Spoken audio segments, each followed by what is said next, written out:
unemployed husband got into a car accident and ended up in the hospital. When I came home for a change of clothes, a cop knocked on my door to give me the items recovered from the car crash. While going through them, I came across divorce papers and some shocking Polaroid pictures.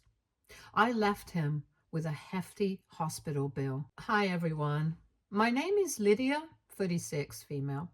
I never thought I'd be sharing my story on here, but I guess life has a way of throwing curveballs at you when you least expect it, and I need to vent. Fred and I grew up as next door neighbors. Our parents were besties, so naturally we spent a ton of time together.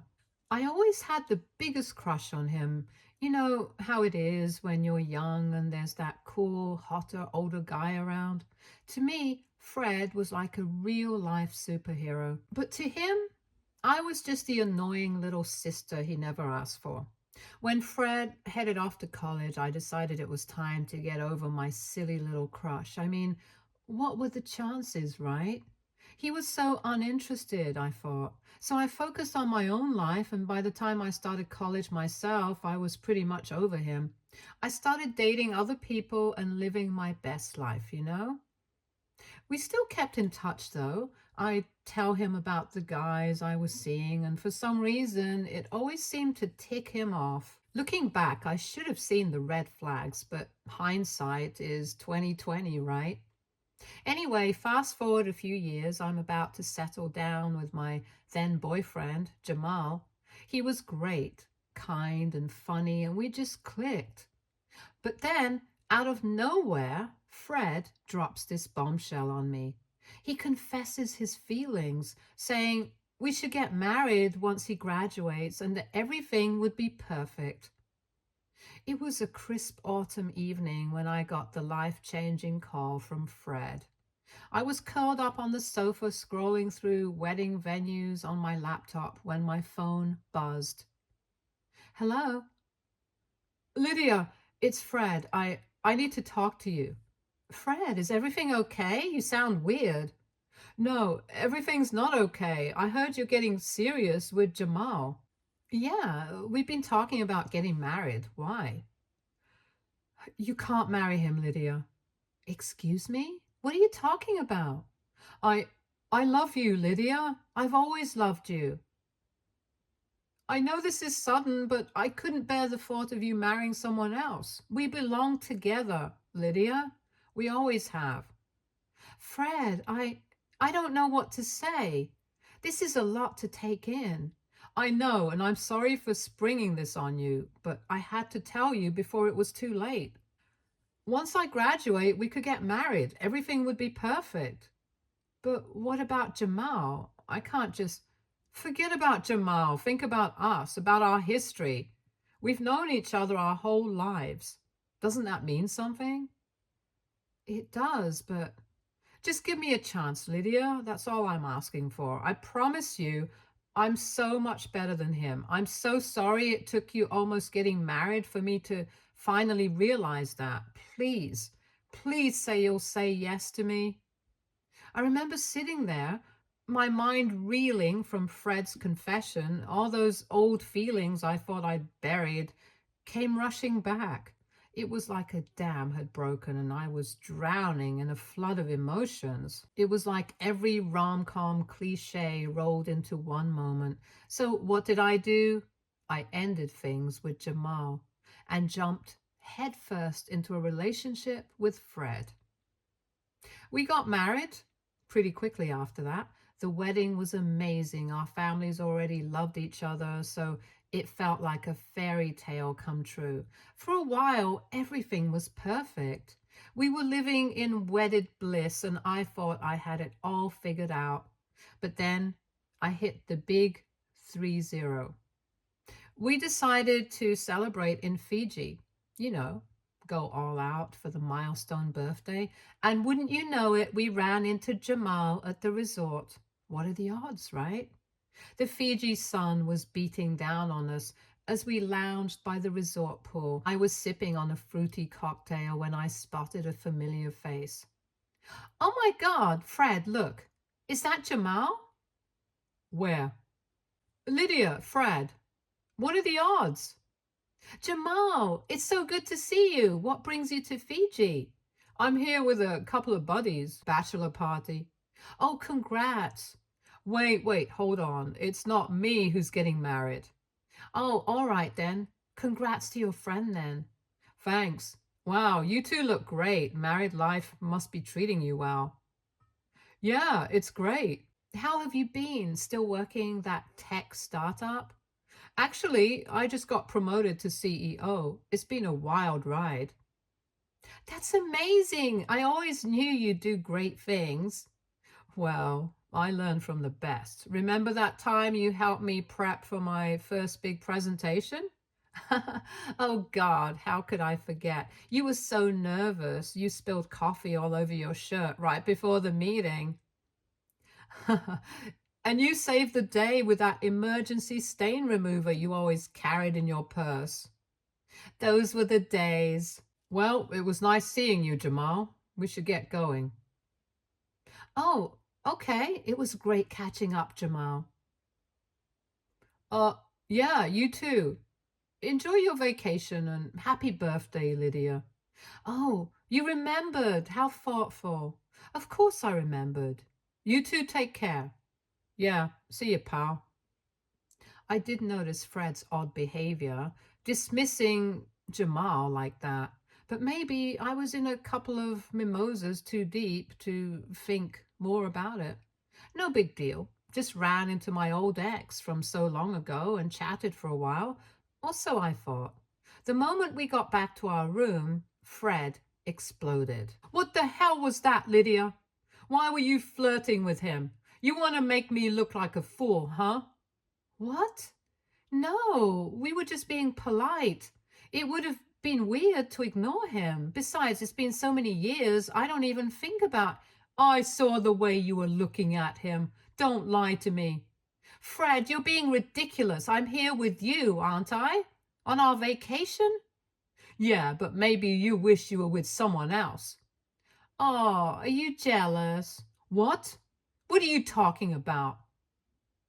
You're so cute when you're jealous, babe. Trust me, you have nothing to worry about. Whatever. Just don't talk to him again if we see him. I was shocked. I'd never seen Fred act like this before. I figured he was just stressed from work or something, and that he'd calm down once we got home. But boy, was I wrong. From that moment on, it was like a switch had been flipped. Fred became just plain cold and mean. He'd snap at me for the smallest things, and any time I tried to talk to him about it, he'd shut down or turn it around on me.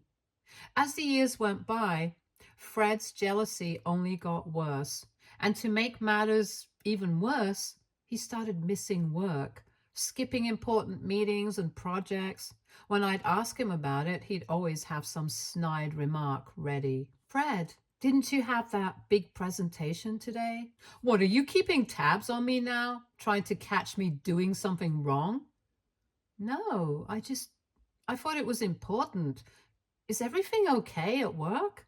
It's fine. Just drop it, okay? I have to go somewhere. It was exhausting.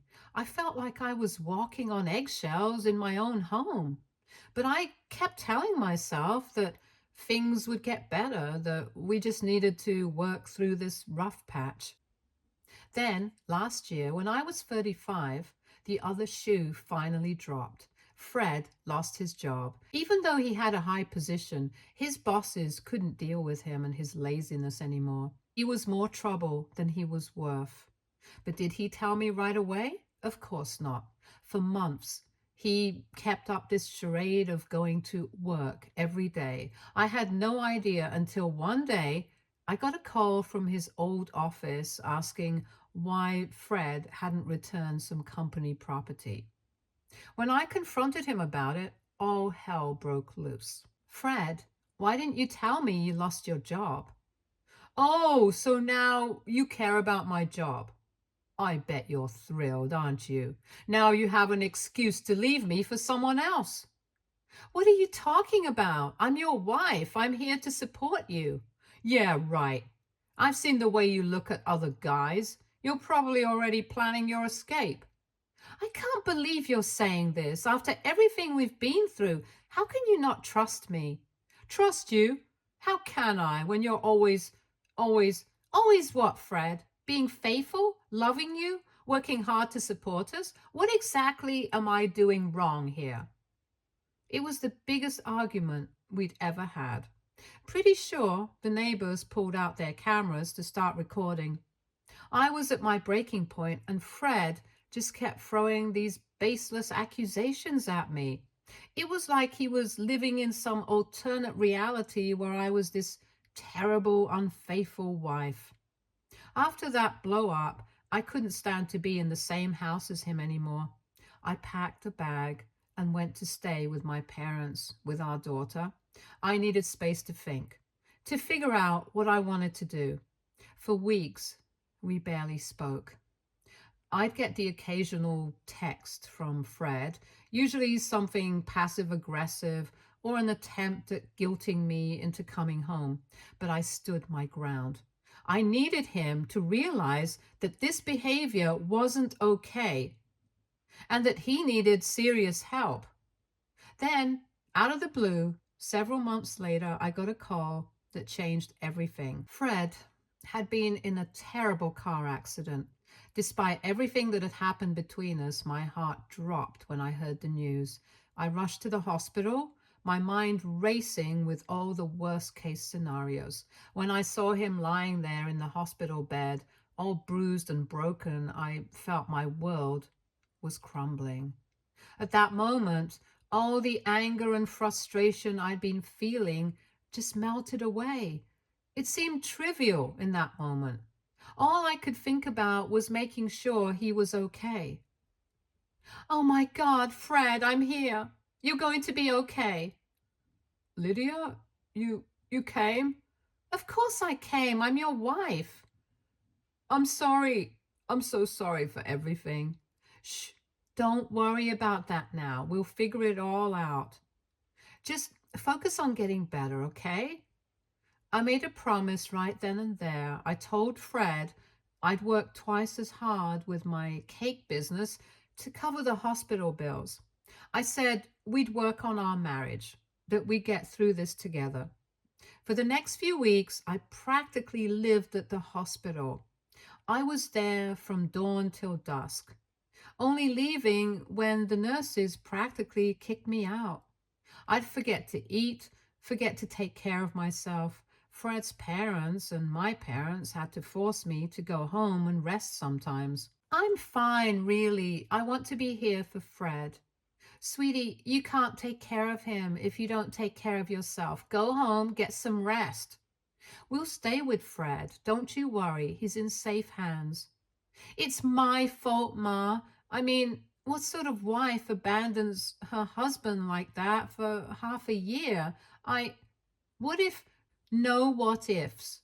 And it's not your fault. You two were going through a rough patch, and at least something good came out of this horrible tragedy. Good? What good came out of this, Ma? Well, you, sweetie, you're the good. You're here working like a slave for the man you love, and it's one of the purest things I've ever seen. You're doing an amazing job, sweetie. Don't you forget that. Now go home before I drag you out here myself. I reluctantly agreed, heading home for a quick shower and change of clothes. I was exhausted, both physically and emotionally, but I was determined to be there for Fred, to make our marriage work.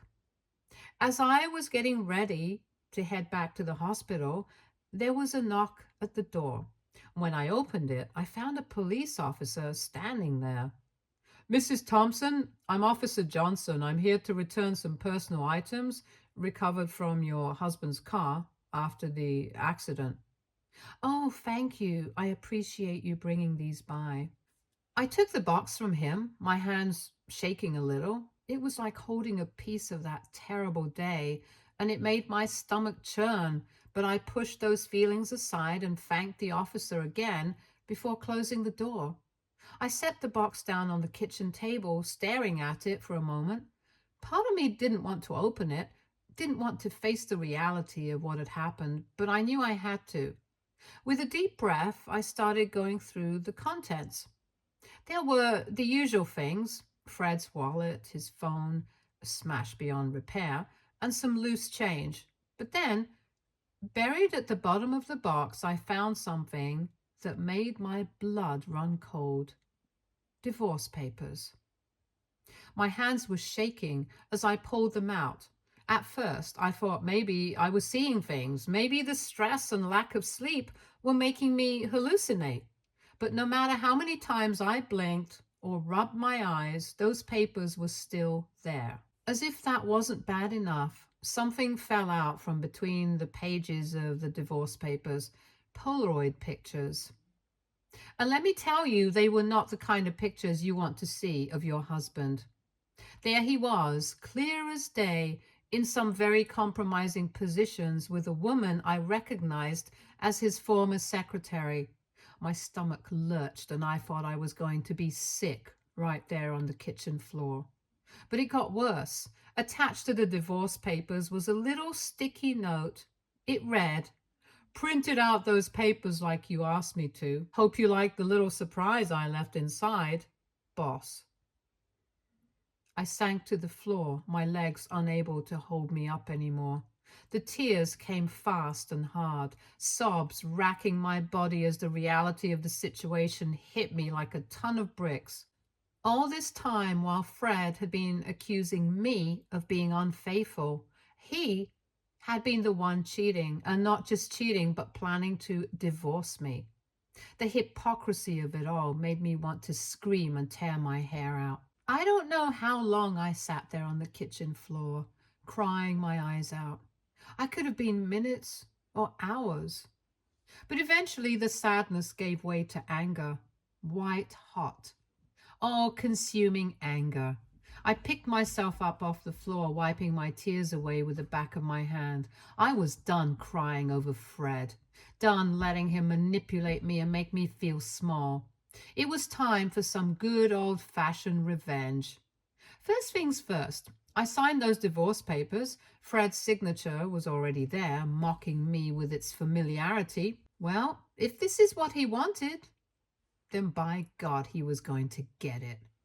Next, I called my parents and Fred's parents, and I told them I needed to see them right away, that it was important. They must have heard the urgency in my voice because they all agreed to come over immediately. When they arrived, I didn't beat around the bush. I laid it all out for them. The divorce papers, the pictures, everything. To say they were shocked would be an understatement. "Oh, Lydia, I'm so sorry, sweetie. I can't believe this. How could he do this to you?" "I'm going to kill him, I swear, when I see him." "No, don't. He's not worth it. But I'm done. I'm done with all of his lies and manipulation." "What are you going to do?" "I'm going to give him exactly what he wants, a divorce, but on my terms." I could see the mixture of sadness and anger on their faces.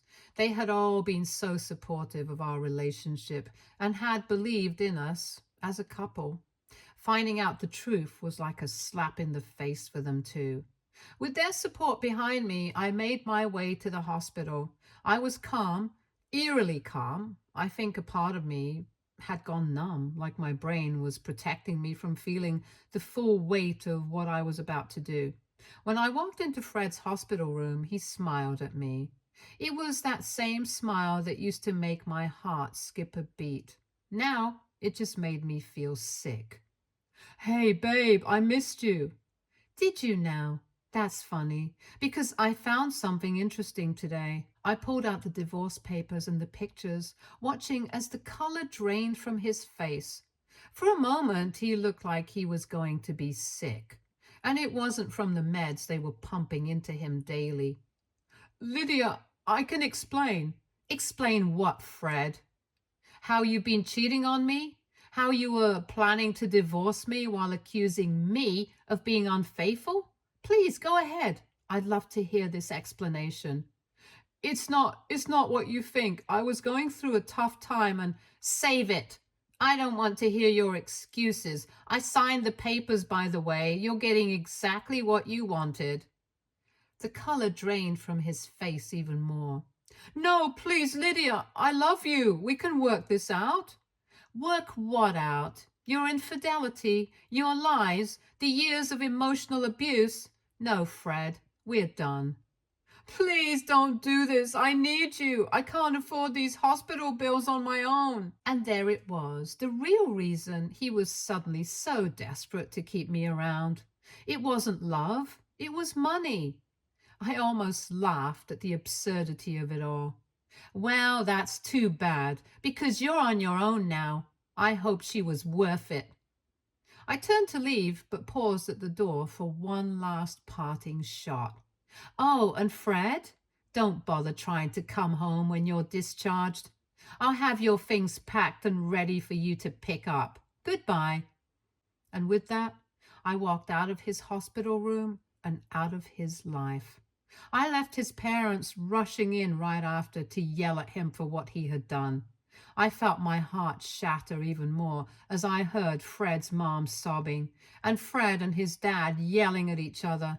Honestly, I felt bad for the other patients being roped into this drama when all they wanted to do was sleep and heal.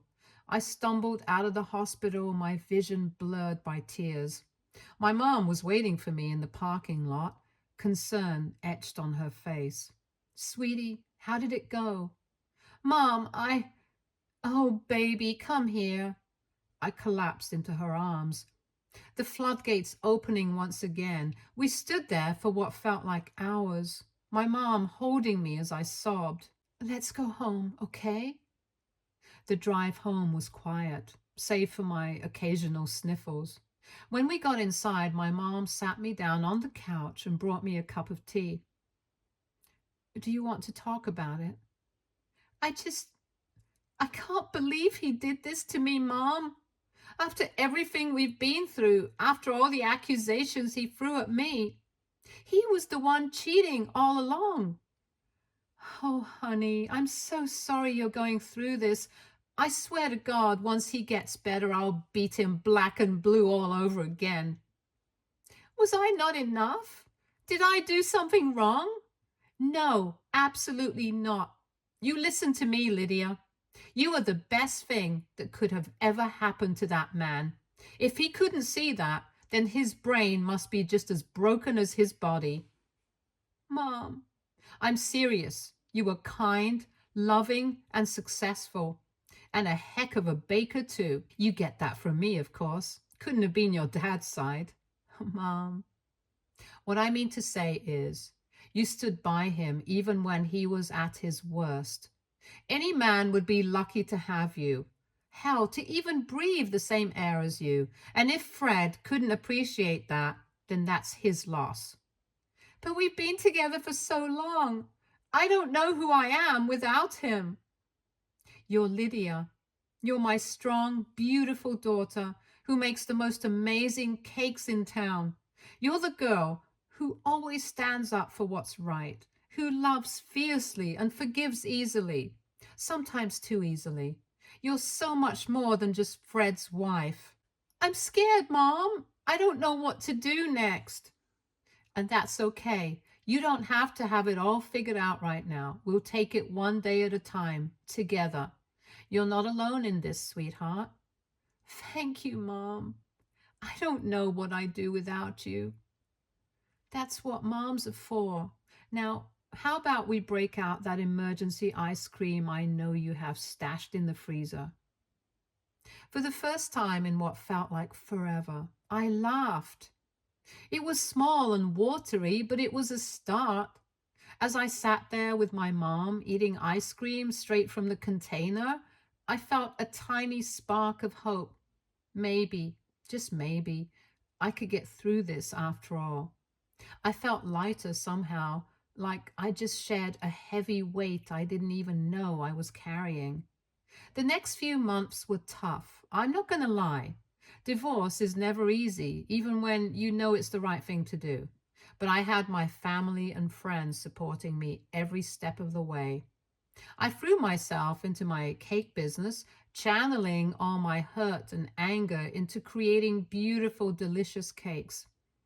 Even had a promotional offer for divorce cakes that I was getting done. And let me tell you, they sold like hotcakes, literally.